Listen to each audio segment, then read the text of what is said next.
नमस्कार, आप देख रहे हैं educationbeats.com और मैं हूं आपके साथ अनन्या मिश्रा। आज एक मुलाकात की इस खास सीरीज में हमारे साथ मौजूद है हैंड्स फॉर हेल्प के अध्यक्ष सुनील कुमार।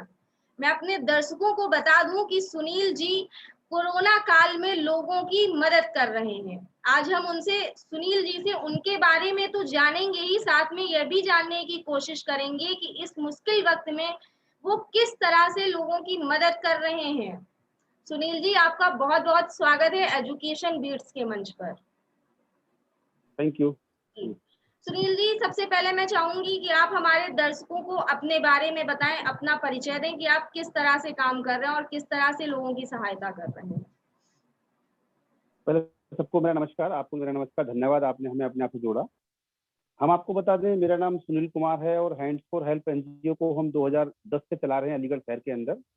और कोरोना काल में तो हमने कार्य किया ही है, लेकिन हम साथ साथ पहले से कार्य करते हैं। हमारे कार्य करने के जो फील्ड हैं वो एजुकेशन और हेल्थ पे हम लोग कार्य करते हैं। एजुकेशन में ऐसे बच्चे जिनके पास इकोनॉमिक कंडीशन खराब है और पढ़ना चाहते हैं, लड़के हों लड़कियां, हम उनको पढ़ाते हैं। लगभग 350-400 बच्चों को हम लोग अपने ही पैसे पे उनको पढ़ा रहे हैं। साथ ही साथ जो ऐसे परिवार होते हैं जिनके घर में इलाज की तकलीफ है और घर का मुखिया है या उनके पास इकोनॉमिक कंडीशन की खराब है, इलाज नहीं करा पा रहे हैं, तो हम लोगों ने ऐसे कई परिवारों का इलाज कराया है। ये पहले से हम लोग करते आ रहे हैं। साथ ही साथ मैं बता दूं आपको कि उसमें चाहे तो वो उनकी ओपन हार्ट सर्जरी हो, चाहे आई की सर्जरी हो, चाहे बच्चों के पैर में दिक्कत हो या किसी का एक्सीडेंट केस हो, ये हम कार्य करते हैं। इसके साथ साथ हम जो है समय समय पर रक्तदान शिविर हम लोग लगाते हैं। ये हम पहले से कार्य कर रहे थे, लेकिन जैसे ही कोरोना काल आया और कोरोना काल में 4 महीने के लिए लॉकडाउन हुआ पिछले वेव फर्स्ट में, तो हम लोगों ने सोचा कि भी अब तो लोग कार्य नहीं कर पाएंगे, क्योंकि लोग हमसे पहले से जुड़े हुए हैं। तो उनकी समस्याओं को हमने ध्यान में रखते हुए हमने क्या किया कि एक जनता रसोई का हमने शुभारंभ किया 23 मार्च 2020 को, जिसमें लगभग 1.5 से 2.25 लाख लोगों तक हमने खाना घर पे पहुंचाया, उनके दरवाजे के पास, क्योंकि वो कोरोना में निकले नहीं और उनको तकलीफ ना हो, वो लोगों के पास क्या करेंगे क्या नहीं करेंगे, तो ये सब हम लोगों ने कराया। साथ ही साथ ऐसे बच्चे जिनको नौनिहाल थे, 6 महीने के बच्चे, 2 महीने के बच्चे, 1 महीने के, ऐसे ऐसे लोग मिले हमें कि एक महिला ने बच्चे को जन्म दिया और उसने 10 दिन तक कपड़े वही पहन रखे थे जो उसका जन्म जो पहन रखा था उसने। सुनील जी, आपका ऑडियो बंद हो गया है। ये किया कि उसको बच्चों को दूध दिया, ऐसे थे, तो ये सब हम लोगों ने उस समय किया। मैं आपको एक बात और बता दूं कि ये लगा लीजिए आप कि उस समय ऐसे भी बीमार लोग थे जो कोरोना से अलग बीमार थे, जिनके किसी की सर्जरी होनी थी, किसी को जो है महिला को पेन था या किसी की डिलीवरी होनी थी। हम उन सब लोगों ने हमको वहां से लिया, डॉक्टर से कंसल्ट किया, उनको दिखाया, उनके इलाज भी कराए। तो ये सब चीजें हम लोगों ने की। अच्छा, तो सुनील जी, पहले आपने जो है कोरोना के टाइम में किस तरह से आपको ये लगा कि नहीं, जो हम एक एजुकेशन पे और भी तरह से लोगों की मदद कर रहे हैं, तो कोरोना पे हमें इस तरह से लोगों की मदद करनी चाहिए, या आप अकेले अपने सदस्य में हैं, टीम में हैं, या आपके साथ और भी अन्य लोग हैं जो इस काम से जुड़े हुए हैं, वो किस तरह से लोगों की मदद करते हैं, किस तरह से उनको उनकी मदद करते हैं, उनकी सहायता करते हैं? मेरी जो है हाँ, मैं बताऊं आपको, मेरी बहुत बड़ी टीम है। कोविड के अंदर 67 लोग थे हम लोग, जो हमारी एक टीम वर्क कार्य कर रही थी, जिसमें घर घर जाके वेरीफाई करना, घर को देखना, घर पे खाने की दिक्कत है, कपड़े की दिक्कत है, पैसे की किस चीज की दिक्कत है, किसी को गैस की प्रॉब्लम है, किसी को कुछ तो ऐसी महिलाएं थी चाहती थी कि हमारी रसोई में आकर काम करें और लोगों की सेवा करें, तो हमारे पास ऐसी महिलाएं भी जुड़ी।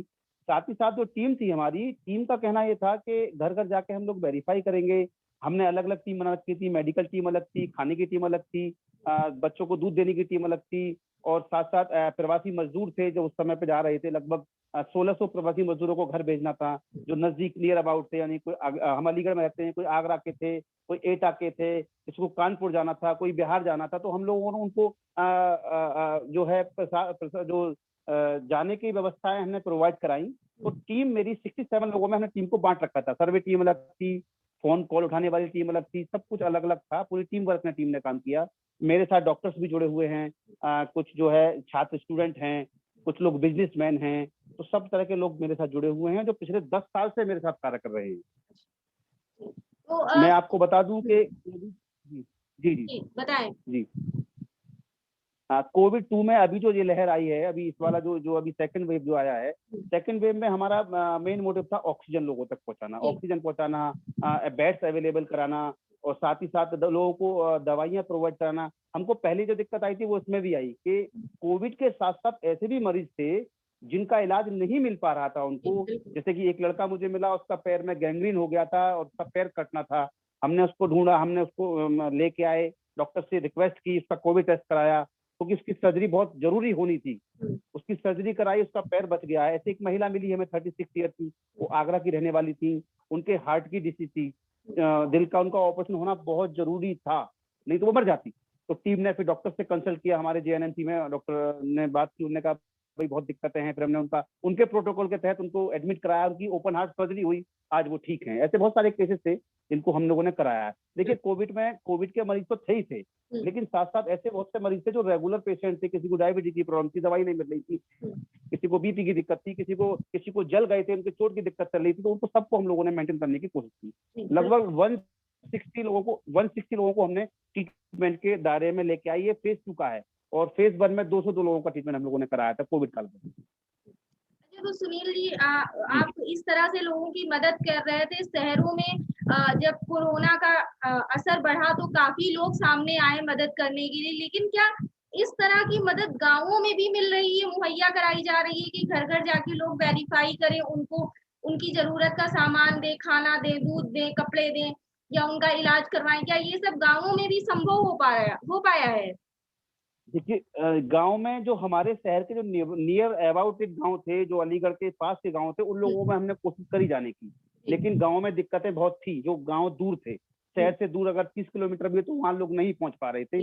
ये आपकी बात बहुत सही है, मैं आपको इस बात को सही कहूंगा, क्योंकि गांव शहर से जो लगे गांव थे उन लोगों में हम लोगों ने व्यवस्था की इलाज की, क्योंकि खाने की दिक्कत गांव में इतनी नहीं होती है, लेकिन इलाज के लिए दवाइयां प्रोवाइड कराना, लोगों को प्राथमिक चीजें प्रोवाइड कराना। बहुत से लोगों के घर गैस की दिक्कत थी, गैस नहीं थी, तो उनको फिर व्यवस्था कराई हम लोगों ने।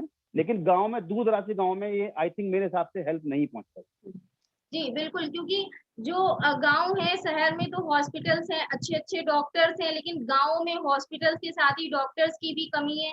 या बहुत से लोग ऐसे भी होते हैं जो जागरूक भी नहीं होते गांव के, जो इस तरीके की चीजों को नहीं मानते कि नहीं ऐसा कुछ भी नहीं है। तो इस तरीके से गांव में भी मदद करना बेहद जरूरी। खैर, आपने मदद की अपने आसपास की गांवों में, काफी अच्छा लगा ये जान के। तो सुनील जी, मेरा अगला सवाल ये है आपसे कि जब कोरोना की फर्स्ट वेव आई थी और उसके बाद इसका सेकेंड वेव जो दूसरी लहर थी, इसका आना तय था, लेकिन फिर भी इतने सारे लोगों की जाने गई, इतना कोरोना ने जो है आतंक अपना मचाया। क्या सरकार ने इस सारी चीजों को बेहतर तरीके से नहीं लिया, उसने प्रॉपर तैयारी नहीं करी थी? आपका क्या मानना है? देखिए मेरा मानना है, मैं बहुत पहले से कहता आ रहा हूँ, जब से मैंने हैंड्स टू हेल्प हम लोगों ने बनाई है, और हमारा बेसिकली 2 चीजों पे इसलिए कार्य था, एजुकेशन हेल्थ पे, क्योंकि हमारे यहाँ पर एजुकेशन का स्तर भी सही नहीं है और हेल्थ का भी नहीं है, और ये वो चीजें हैं जो प्राइमरी स्टेज पे इनका कार्य होना चाहिए। मैं आपको बता दूं कि जब हम लोग जब पेशेंटों का ट्रीटमेंट कराते हैं, तो वो जो हमारे जो छोटे जो सरकारी जो हॉस्पिटल्स होते हैं, जहां तक उसमें सुविधाएं नहीं होती हैं, तभी तो प्राइवेट में हम लोग भागते हैं, क्योंकि हमारा जो प्राइमरी जो हेल्थ है ना, उसको बहुत अच्छा होने की आवश्यकता है, और वो हो सकता है। लेकिन वेव 2 में जाके समझ में आ पाया है कि वेव 2 में कुछ ऐसी व्यवस्थाएं हो पाएंगी और आगे हो पाएंगी कि स्वास्थ्य व्यवस्था और अच्छी हो जाएगी। अच्छा, तो आपको ये लगता है सुनील जी कि जो अभी थर्ड लहर आने को है, कि हर तरफ ये शोर मचा हुआ है कि जैसे सेकंड वेव आई है उसी तरीके से थर्ड वेव भी आएगी, तो क्या क्योंकि थर्ड वेव जो है वो बच्चों के लिए बहुत ज्यादा खतरनाक है, ऐसा सुनने में आ रहा है। और उसके साथ ही आपका ये black fungus, white fungus, yellow fungus, इस तरह की भी बीमारियां जो है सामने आ रही है। तो इन सब से बचाव के लिए अब सरकार हॉस्पिटल्स में उनकी जरूरत का सामान, उनके लिए बेहतर इलाज मुहैया करवा रही है। देखिए मैं आपको बता दूं कि आपका बिल्कुल कहना सही है कि थर्ड वेव के लिए प्रिपरेशन पहले से तैयार हो गई है। अगर फर्स्ट वेव के बाद में अगर सेकंड वेव के बारे में हम थोड़ा सा और जागरूक होते तो शायद आई थिंक कुछ लोगों को और बचा पाते, क्योंकि थर्ड वेव आएगी तो थर्ड वेव में लोगों की और स्वास्थ्य विभाग की और भारत सरकार की, हमारे स्टेट गवर्नमेंट की भी तैयारियां चालू हो गई हैं। मैंने बहुत बदलाव देखे हैं अभी हमारे गवर्नमेंट हॉस्पिटलों के अंदर और प्राइवेट हॉस्पिटलों के अंदर कि पहले से इसके लिए तैयार हुआ गया है और इस पे कार्य हो रहा है, क्योंकि थर्ड वेव अगर आएगी तो आई थिंक शायद सेकंड वेव से भी खतरनाक हो, जैसे मैंने सेकंड वेव को देखा है। सेकंड वेव में बहुत बुरा हाल रहा है लोगों का, और अगर पहले से ही फर्स्ट वेव से प्रिपेयर हो जाए आई थिंक ये हमको दिक्कत भी नहीं आती और आगे इतनी भयावह नहीं होती, जहां तक मेरा मानना है। तो सुनील जी, जैसा कि कोरोना को लेकर के आप लोगों से मिलते हैं, उनकी मदद करते हैं, कोरोना को लेकर के कुछ लोगों के मन में बहुत ज्यादा ही डर फैला हुआ है, या जो कोविड पेशेंट है उनके मन में बहुत ज्यादा डर फैला हुआ है, डर बैठा हुआ है, तो जो उनमें आत्मविश्वास की कमी है, किस तरह से आप लोगों को जागरूक करते हैं, किस तरह से आप उन्हें समझाते हैं कि नहीं, आत्मविश्वास का होना बहुत ज्यादा जरूरी, क्योंकि जो ऑक्सीजन की कमी सेकेंड वेव में हो रही है, ये शायद एक डर ही है, एक भय ही है, जिसके कारण इतनी ज्यादा ऑक्सीजन की कमी लोगों में पाई जा रही है, क्योंकि मैं फर्स्ट आपको वेव बता में दूं तो ऐसा नहीं था। जी जी, मैं आपको बता दूं, मेरा पर्सनल एक्सपीरियंस रहा है कि जब सेकंड वेव आई, सेकंड वेव में लोग बहुत परेशान हो गए, खासकर मेंटलिटी। मेरे पास रात भर फोन आते थे, कम से कम 300 लोगों के फोन मेरे पास पर डे आते थे कि हम मर जाएंगे, बचा लीजिए, जबकि ना तो हम शासन थे ना हम प्रशासन थे, हमारे पास जितने भी सोर्सेस थे उसके तहत हम लोगों की मदद करते। तो हमने क्या किया था कि हमने एक नंबर जारी किया था कि जो भी मानसिक परेशान है वो हमें फोन करे। हमारे पास कुछ मनोचिकित्सक डॉक्टर भी थी जिन्होंने हमें बहुत हेल्प की इसमें, हमने उनसे बात कराई, हम उनके घर पे भी गए, घर पे जाके देखा तो उनका पूरा घर एस्ट्रेस पड़ा हुआ है, लोग पेशेंट के पास बैठे हुए हैं, मर जाएगा, ये है वो है। हमने आधे घंटे उनकी काउंसलिंग की, डॉक्टर से बात कराई, और मैं आपको बता रहा हूँ लगभग 150 से 200 250 पेशेंटों को हम लोगों ने काउंसलिंग देकर और थोड़ा ट्रीटमेंट देकर ठीक कराने का प्रयास किया, क्योंकि वो लोग मेंटली, किसी का 80 अगर आ गया है ऑक्सीजन लेवल तो वो घबरा गया कि अभी मुझे एडमिट कराइए, जबकि वैसा नहीं था, क्योंकि ऑक्सीमीटर भी की क्वालिटी बहुत खराब थी, तो वो लगा रखते थे हर समय, वो उसके ऑक्सीजन लेवल को चेक कर रहे थे, लेकिन उसको मेंटलिटी वो डिस्टर्ब हो रहे थे। और मेरा ये मानना था कि उनकी काउंसलिंग से वो ठीक हो सकते हैं, ऐसा हुआ भी, वो लोग हम लोगों ने किया। बिल्कुल बिल्कुल। अच्छा सुनील जी, जैसा कि आपने बताया कि आपके पास एक डॉक्टर्स की भी टीम है जो लोगों के आत्मविश्वास को बढ़ाती है, उनकी समस्याएं सुनती है, तो उन डॉक्टर्स का क्या कहना है कि अगर कोई भी पेशेंट इस तरीके का है, या अगर उसे हॉस्पिटल की जगह नहीं मिल रही है, तो किस तरीके से अपना इलाज कर सकता है, किस तरीके से, क्या तरीके अपना सकता है जिससे वो कोरोना से खुद को सुरक्षित रख सकता है? मैं आपको बता दूं कि जो हमारा कोविड प्रोटोकॉल के तहत जो भी सरकार ने गाइडलाइन जारी की है, उसको ना मानकर कुछ लोग आसपास के लोगों की बातों को मानना चालू कर देते हैं कि काढ़ा पियेंगे, काढ़ा इतना पियेंगे कि इतना खुशक हो जाएगा गला कि उनके गले से खून आना चालू हो जाता है, तो घबरा जाते हैं। मेरा ये मानना है, डॉक्टर्स की कंसल्ट से मुझे इतना पता पड़ा है कि वो जो अपना जो इलाज चालू कर देते हैं, केमिस्ट से दवाई ले आना, किसी से दवाई पूछ के खा लेना, उससे उनको बहुत दिक्कत थी। लेकिन जो जैसे हमारे यहाँ टेली मेडिसिन की व्यवस्था की गई सरकार की ओर से, हमारे नगर निगम की तरफ से, तो उसका बेनिफिट इतना था कि आपको टेली मेडिसिन के तहत जो भी जानकारी डॉक्टर्स दे रहे हैं आप उसी प्रोटोकॉल पर चलिए, लेकिन लोग नहीं कर रहे थे। उसका परिणाम उनको ये भुगतना पड़ रहा था कि 5 दिन ट्रीटमेंट खुद कर रहे हैं, फिर कोविड पॉजिटिव जो 6 दिन के बाद सक्रिय होता है, कोविड का जो वायरस होता है, उससे उनको तकलीफ बहुत हो रही थी। तो डॉक्टर्स जितने भी हमारे थे उन्होंने हमको ये बताया था, हमें इतना उनको ट्रेनिंग दी थी कि जो भी पेशेंट अगर कोई मिलता है आपको जो घबरा रहा हो बहुत ज्यादा, पहले आप उसको शांत कीजिए, उसको समझाइए, उससे मिलिए जाके। कोविड में मिलना बड़ा मुश्किल होता है, लेकिन हम लोगों ने, हमारी टीम ने अपनी जान की परवाह ना करते हुए भी लोगों से मिले। उसका बेनिफिट हमको ये इतना मिला कि उनको जब मानसिक संतुलन से मानसिक संतुष्टि मिली तो वो आदत ठीक तो वैसे ही हो गई। फिर हमने डॉक्टर से उनको रूबरू कराया, उनसे बात कराई, कुछ जांच कराई, कोविड टेस्ट कराए। लोग कोविड टेस्ट नहीं करा रहे थे, कोविड से पहले ही अगर हल्के खांसी जुकाम हुआ दवाई खाना चालू कर दिया हम लोगों ने। तो ये कहीं ना कहीं लोगों की लोगों के अपना भी दिक्कत थी, लोगों ने अपना ट्रीटमेंट अपने आप चालू कर दिया। ऐसा हम लोगों को नहीं करना चाहिए। सही कह रहा। जी सुनील जी, तो जिस तरीके से आप लोगों की मदद कर रहे हैं, आप हर संभव मदद देने की कोशिश कर रहे हैं हर जगह पर, तो उनके बारे में आप क्या कहेंगे जो ऑक्सीजन की और इंजेक्शन, रेमडेसिविर इंजेक्शन, इन सब की कालाबाजारी कर रहे हैं? एक तरीके से देखा जाए तो जिस तरीके से मोदी जी ने बोला कि आपदा में अवसर ढूंढिए, तो शायद उन लोगों ने इस तरह से आपदा में अवसर ढूंढा कि शायद यही एक अवसर है जिसमें हम पैसे कमा सकते हैं, लेकिन लोगों की जान की परवाह उन्होंने नहीं की। देखिए, आपको पता है समाज में हर प्रकार के लोग होते हैं, ऐसे भी लोग थे जिनके बारे में आप कह रही हैं, बड़ा घृणित था, बहुत गंदा हिसाब था उन लोगों का। मेरा ये मानना है कि देश में जब कोई भी आपातकाल स्थिति या कोई भी विपत्ति आती है तो हमको सबको साथ खड़ा होना है, जिसकी सामंजस्य होती है। मैं पॉजिटिव लोगों को देखता हूँ कि जिस जिस लोगों को मौका सेवा करने का मिला है उन लोगों ने सेवा की है, और जिन लोगों को लूटने का मौका मिला उन लोगों ने लूटा भी है, चाहे वो प्राइवेट हॉस्पिटल्स हों, चाहे वो कुछ कालाबाजारी करने वाले हों, दवाई बेचने वाले हों, नकली दवाई बेचने वाले हों। देखिए हमारी एनजीओ का टैगलाइन है मैडम, सीधा सीधा के जो बोओगे वही काटोगे, और खुशी देने से खुशी मिलती है। जो कितना कमाओगे पैसा, कितना कमा के ले जाओगे मुझे। हमारे टीम में ऐसे लोग हैं, कोविड फर्स्ट में जो उन लोगों ने हमारे वॉलंटियर में से, हमारे सदस्यों में से अपने सामान बेच के भी हमको हेल्प की है। किसी ने अपनी ड्रिंक्स बेची है, किसी ने अपनी गाड़ी बेची है। ऐसे भी लोग हैं, लेकिन ऐसे भी लोग हैं जिनके बारे में आप बता रही हैं, ऐसा नहीं होना चाहिए, गलत है बहुत ज्यादा। बिल्कुल बिल्कुल। अच्छा सुनील जी, जैसा कि हम सभी जानते हैं कि कोरोना काल में स्कूल बंद हो गए। पिछले साल 1 साल लगभग स्कूल बंद रहे, उसके बाद कुछ महीने के लिए, कुछ 1-2 महीने के लिए खुले, उसके बाद फिर बंद हो गए। तो ऐसे में बच्चों की शिक्षा पर कितना क्या प्रभाव पड़ रहा है बच्चों के ऊपर, क्योंकि अभी उनकी जो हाई स्कूल और इंटर की एग्जाम्स थे वो भी रद्द कर दिए गए, तो उन पर किस तरीके का प्रभाव पड़ सकता है? देखिए शिक्षा के बारे में मैं आपको बताऊं तो हमारा एनजीओ ऑलरेडी कूड़ा बीनने वाले बच्चों को पढ़ाता आ रहा है। लगभग 350 बच्चों को हम कूड़े बीनने से निकाल के ला चुके हैं और उनको हम पढ़ा रहे हैं। एक बात। दूसरी बात, अब जिनकी क्लास ऑनलाइन हो रही है उसमें वो बच्चे नहीं आते। क्यों नहीं आते? उनके पास डिजिटल व्यवस्थाएं नहीं है। हम लोगों ने उनको डिजिटल व्यवस्थाएं कराने के लिए प्रयास किया कि भाई हम एक मोबाइल लाकर दे देते हैं, बच्चों का ग्रुप बना देते हैं जिससे कि वो अपनी क्लास कर सकते हैं।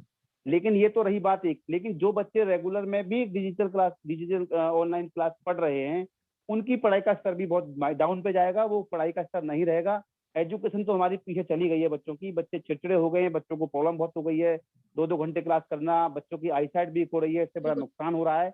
और साथ साथ पढ़ाई भी उस तरह की नहीं हो पा रही है। इसी में एक मुद्दा मैं और जोड़ूंगा आपको कि हमारे पास ऐसे बहुत सारे केसेस आते हैं कि स्कूल नहीं खुल रहे हैं, हम फीस जमा नहीं कर पा रहे हैं, आप हमारी फीस की मदद कीजिए। तो शासन को कुछ मेरी रिक्वेस्ट है कि इसमें कुछ ना कुछ करना चाहिए। कुछ भी करें क्योंकि देखिए स्कूल में से टीचर्स को आधे निकाल दिया गया है, वो भी इनकी भी बेरोजगारी को हमको पता है। उन टीचरों के लिए भी हमें राशन की व्यवस्था करनी पड़ती है क्योंकि उनको सैलरी 2 साल से नहीं मिल पा रही है, स्कूल से निकाल दिया गया है। वैसे ही बच्चे हैं जिनको बच्चे स्कूल नहीं जा रहे हैं और जिनके पास सुविधाएं वो पढ़ भी रहे हैं, लेकिन वो पढ़ाई का स्तर ऐसा नहीं आ पाएगा जैसा कि नॉर्मल तरीके से होता है। बिल्कुल बिल्कुल। जी। अच्छा तो सुनील जी, ये जो अभी 12वीं की परीक्षाएं हाल ही में रद्द कर दी गई हैं, तो ये फैसला कितनी हद तक सही है? क्योंकि 12th के बाद ही बच्चा अक्सर अपनी करियर के बारे में सोचता है कि मुझे क्या करना है, मुझे कौन सा स्ट्रीम अब लेना है, मुझे किस तरफ करियर बनाना है। तो जो उनकी ये 12वीं की परीक्षाएं रद्द कर दी गई हैं, ये फैसला आपको कैसा लगा? देखिए सिचुएशन को देखते हुए, व्यवस्थाओं को देखते हुए तो ये फैसला ठीक है, लेकिन बच्चों की पढ़ाई को देखते हुए ठीक नहीं है। सिचुएशन ये है कि कोविड है, कोविड में अभी नहीं प्रॉब्लम दूर हुई है। व्यवस्थाएं अगर पहले से एजुकेशन व्यवस्था मजबूत अगर होती तो मेरा ये मानना है कि ये शायद सरकार को इस फैसले को करने की आवश्यकता नहीं पड़ती, क्योंकि हमारे यहाँ एजुकेशन व्यवस्था में इतना अच्छा ठीक नहीं है। और ये जो फैसला जो लिया गया है बच्चों की रद्द करने का, ये बच्चों की सुरक्षा को और कोविड के काल को देखते हुए लिया गया है। फिलहाल की स्थिति में ये फैसला ठीक है, फिलहाल की स्थिति में, क्योंकि देखिए कोई भी गार्जियन नहीं चाहेगा कि बच्चों को कोई प्रॉब्लम हो और व्यवस्थाएं पहले से ही खराब हो। बिल्कुल बिल्कुल। अच्छा सुनील जी, आप हमारे पोर्टल के माध्यम से वैक्सीनेशन पर क्या मैसेज देना चाहेंगे? क्योंकि कुछ लोग अभी भी ऐसे हैं जो बोलते हैं कि नहीं, हमें वैक्सीनेशन नहीं कराना है, वैक्सीन लगवाने से हमारी जान को खतरा है, या और भी तमाम तरह की चीजें सामने आती। तो आप उन लोगों को हमारे पोर्टल के माध्यम से क्या मैसेज देंगे कि वैक्सीन हम सभी के लिए कितनी ज्यादा जरूरी है? देखिए हम कोशिश कर रहे हैं लोगों को मोटिवेट करने की। वैसे भी जो भी हमको डोर टू डोर जाते हैं, हमारे वॉलेंटियर जा रहे हैं अभी भी। और साथ ही साथ मैं बता दूं, वैक्सीन लगवाना इसलिए आवश्यक है क्योंकि वैक्सीन अगर हम लोग नहीं लगवाएंगे, क्योंकि मैंने सर्वे को देखा है कि जिन जिन लोगों ने वैक्सीन को लिया है वो उनको प्रॉब्लम कम हुई है। और वैक्सीन लगवाना इसीलिए जरूरी है क्योंकि अगर हम वैक्सीन नहीं लगवाएंगे तो आने वाली 3rd वेव में फिर हम दोबारा चपेट में आ सकते हैं। बच्चों को तो प्रॉब्लम होगी ही होगी, इसीलिए वैक्सीन लगवाना इतना आवश्यक है जितना कि हमें खाना खाना है, दवाई खाना है। वैक्सीन सभी लोगों को लगवानी चाहिए। वैक्सीन पूरी इफेक्टेड है, उसका कोई साइड इफेक्ट नहीं है। मैंने भी लगवाई है, मेरी पूरी टीम ने लगवाई है। मैंने और मेरी टीम ने पूरा इसमें भ्रमण कर रहे हैं, जो लोग नहीं लगवाते उनको समझा रहे हैं, घर घर जाकर समझा रहे हैं, उनको मना रहे हैं। बहुत से लोग मिलते कि नहीं लगवाएंगे, मर जाएंगे। लोगों में रूमर उड़ी हुई है कि एक वैक्सीन लगवाई वो खत्म हो गया। तो वैक्सीन बिल्कुल सुरक्षित है, कोई दिक्कत नहीं है। वैक्सीन सबको लगवानी चाहिए। मैं आपसे विनती करता हूँ कि सभी लोग वैक्सीन लगवाएं और जल्दी से जल्दी लगवाएं। बिल्कुल। तो सुनील जी, आपने वैक्सीन पर मैसेज दिया सभी को कि सभी लोग वैक्सीन लगवाएं, तो इसी बात पर मैं आपसे पूछना चाहूंगी, आपने और आपकी टीम ने वैक्सीनेशन कराया है अभी तक या नहीं कराया? नहीं, हम लोगों ने सबने, मैंने पूरी टीम को वैक्सीनेशन करा दिया है। फर्स्ट डोज लग चुकी है हम लोगों को, पूरी टीम का कराया। मैंने पूरे मोहल्ले का, पूरे क्षेत्र का कराया जो मेरे एरिया में आता है। क्योंकि जब हमने वैक्सीन लगवाई तो हमने सबसे पहले साथ साथ बहुत सारे लोगों को ले गए, मोटिवेट किया, और अभी भी हमारा ये अभियान चल रहा है। जी, तो सुनील जी, ऐसा भी हो रहा है कि जिस जगह पे वैक्सीन लग रही है या अभी हाल ही में 1-2 जगह ऐसे भी देखने को मिली जहां पर वैक्सीनेशन हो रहा था, लेकिन उसके बावजूद भी लोगों की काफी संख्या में भीड़ उमड़ कर आ गई वहां पे। जो कोविड प्रोटोकॉल है उसका पालन नहीं हो रहा था, तो इस तरीके से तो जो कोरोना का वो है वो और भी ज्यादा वायरस और भी लोगों में फैलेगा, क्योंकि लोगों के अंदर डर ही नहीं है, ना मास्क है ना सोशल डिस्टेंसिंग है, बस उन्हें ये लग रहा है कि नहीं वैक्सीन किसी तरीके से लग जाए, तो ये कहाँ तक सुरक्षित है? देखिए, उसमें तो मैंने कहा ना, लोगों को थोड़ा सा ध्यान रखना पड़ेगा भाई। सोशल डिस्टेंसिंग और मास्क बहुत जरूरी है इसमें, क्योंकि अगर हम लोग भीड़ इकट्ठी कर देंगे, भाई देखो ऑलरेडी रजिस्ट्रेशन होता है उसका, 150 लोगों का रजिस्ट्रेशन एक सेंटर पे होता है, तो उसमें जो लोग जाने होते हैं वो समय पर जाएं, उनको स्लॉट मिले हुए, सारी सुविधाएं हमें पोर्टल पे दी गई हैं। 10 से 11 के स्लैब में आप जाएंगे तो 10 से 11 में जाने में अपनी सुविधाओं के साथ जाना है। हालांकि जितने भी हमारे यहाँ पर सेंटर हैं, कोविड सेंटर, वो अब बहुत अच्छा काम करते हैं। हमारे यहाँ पर जहाँ पर हमने वैक्सीन लगवाई थी, जहाँ पर हमने देखा, तो हमने उनका रजिस्ट्रेशन करने के बाद भी पहले से नंबर दे दिया गया था उनको कि भाई आपको आना है 11:05 से। वो व्यवस्था वहाँ बनाई गई थी, और उसका बड़ा बेनिफिट मिला है कि उस सेंटर पर सोशल डिस्टेंसिंग का पालन बहुत अच्छे से होता है। लेकिन लोगों को भी इसमें ध्यान रखना पड़ेगा। बिल्कुल। अच्छा सुनील जी, एक मैं आपसे आखिरी सवाल और करूंगी कि आप हमारे पोर्टल के माध्यम से लोगों को क्या मैसेज देना चाहेंगे कि किस तरह से वो सुरक्षित रहें, सतर्क रहें, क्योंकि अब तो लगभग हर जगह पर जो है जो कोरोना कर्फ्यू था वो हटा दिया गया, अब धीरे धीरे अनलॉक की प्रक्रिया एक बार फिर से शुरू हो गई है, तो ऐसे में उनको और किस तरह से सावधानी बरतनी चाहिए, क्योंकि लोग कुछ लोगों का ये भी मानना है कि सरकार ने लॉकडाउन लगाया लेकिन आने जाने की कोई प्रतिबंधी नहीं रही है, जबकि जो मार्केट है वो बंद हो गई, क्योंकि योगी जी ने ये भी बोला था कि हमें जीविका के साथ, जीवन के साथ जीविका पर भी ध्यान देना है। इस पर आप क्या कहेंगे? देखिए, जी, मैं इसमें तो यही कहना चाहूंगा कि पहले वाले लॉकडाउन में बहुत सारी प्रॉब्लम्स आई थी, बहुत सारी दिक्कतें हो गई, बहुत हम पीछे चले थे। लेकिन सरकार ने जो इस समय के जो भी उन्होंने जो मतलब डिसीजन लिए थे, उसमें अच्छे डिसीजन लिए थे कि अगर हम सब कुछ बंद कर देंगे तो हम फिर बहुत पीछे और चले जाएंगे। इसीलिए यहाँ पर लोगों की जिम्मेदारी खुद बन जाती है कि हमको प्रोटोकॉल के तहत चलना है, बाहर नहीं निकलना है। अभी भी कोविड है, कोरोना है, अभी भी खत्म नहीं हुआ है। इसमें हमको ज्यादा नहीं निकलना है, कहीं पर भी जाना नहीं है, मास्क का इस्तेमाल करना है, मास्क का लोगों को इस्तेमाल करने के लिए लोगों को प्रेरित करना है, जो भी मास्क नहीं लगा रहा उसको टोकना है, सोशल डिस्टेंसिंग का पालन करना है, लोगों की हेल्प करना है, पड़ोसियों को देखभाल रखना है, किसी को तकलीफ आती है तो उसके साथ खड़ा होना है, कालाबाजारी नहीं करनी है, समस्या में साथ होना है, हम सब साथ हैं एक दूसरे के। तो यही मैं कहना चाहूंगा कि इस समय दुख का समय है, परेशानी का समय है, सबकी अर्थव्यवस्था खराब हो चुकी है, देश की भी हो चुकी है, इंडिविजुअल हर आदमी की भी खराब हो चुकी है। इसलिए के साथ रहिए, सोशल डिस्टेंसिंग का पालन कीजिए, मास्क लगाइए, साथ ही साथ और लोगों को प्रेरणा भी दीजिए, बताइए लोगों को। इतना ही मैं कहना चाहूँगा। बिल्कुल बिल्कुल। चलिए सुनील जी, आपका बहुत बहुत धन्यवाद अपना समय देने के लिए। आप इसी तरह से बेहतर काम करते रहें, लोगों की मदद करते रहें। खैर, हम आपसे फिर मिलेंगे एक मुलाकात की अगली सीरीज में किसी नए मुद्दे और नई शख्सियत के साथ। तब तक के लिए जुड़े रहिए educationbeats.com के साथ। नमस्कार। Thank you. एक मुलाकात के अगले एपिसोड में फिर मिलेंगे एक नई शख्सियत के साथ। जुड़े रहिए एजुकेशन बीट्स के साथ।